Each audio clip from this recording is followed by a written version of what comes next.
بسم اللہ الرحمن الرحیم نحمدہ ونصلی علی رسولہ الکریم۔ سپریم کورٹ آف پاکستان کے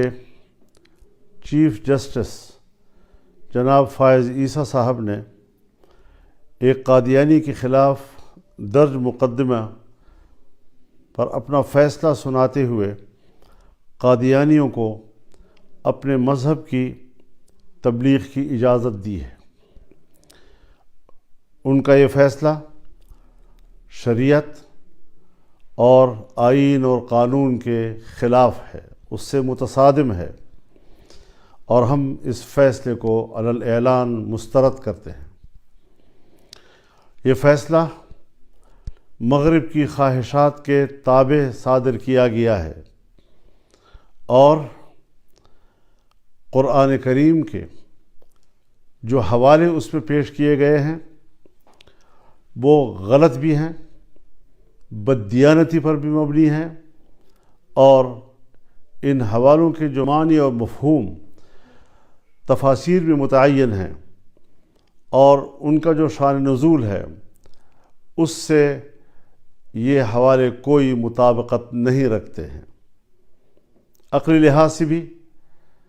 دانشور اس کو مسترد کرتے ہیں۔ لہٰذا سب سے پہلے جمعیت علماء اسلام پورے ملک کے طول و عرض میں ائمہ و خطباء سے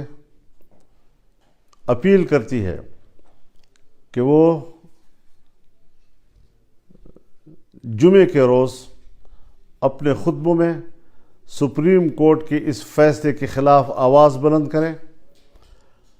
ختم نبوت کے عقیدے کے تحفظ کے لیے بھرپور آواز اٹھائیں اور شدید الفاظ میں سپریم کورٹ کے اس فیصلے کو مسترد بھی کریں، اس کی مذمت بھی کریں۔ میں عالمی مجلس تحفظ ختم نبوت سے بھی اپیل کرتا ہوں کہ وہ فوری طور پر اپنا فرض منصبی ادا کرتے ہوئے تمام مذہبی جماعتوں، علماء کرام اور دانشوروں سے رابطہ کریں، آئینی ماہرین سے رابطہ کریں اور اگلے کسی اقدام کا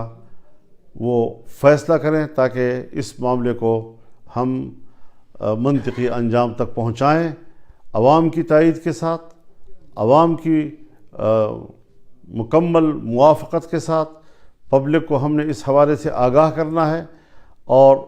ان کو اس فیصلے کے خلاف متحد کرنا ہے، ایک پلیٹ فارم پر لانا ہے۔ ہم نے انشاءاللہ العزیز اس حوالے سے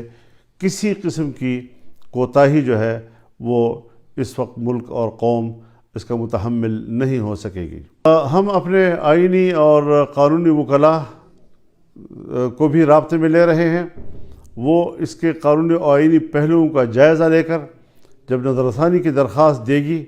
تو جمعیت علماء اسلام اس مقدمے میں فریق بنے گی، اور ہم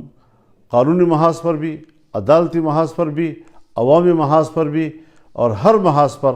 اس فیصلے کو مسترد بھی کریں گے اور اس رجحان کا مقابلہ کریں گے۔ اس حوالے سے ہمیں آگے بڑھنا ہے۔ یہ پیغام ہے پورے ملک کے لیے، قوم کے لیے، اپنے کارکنوں کے لیے۔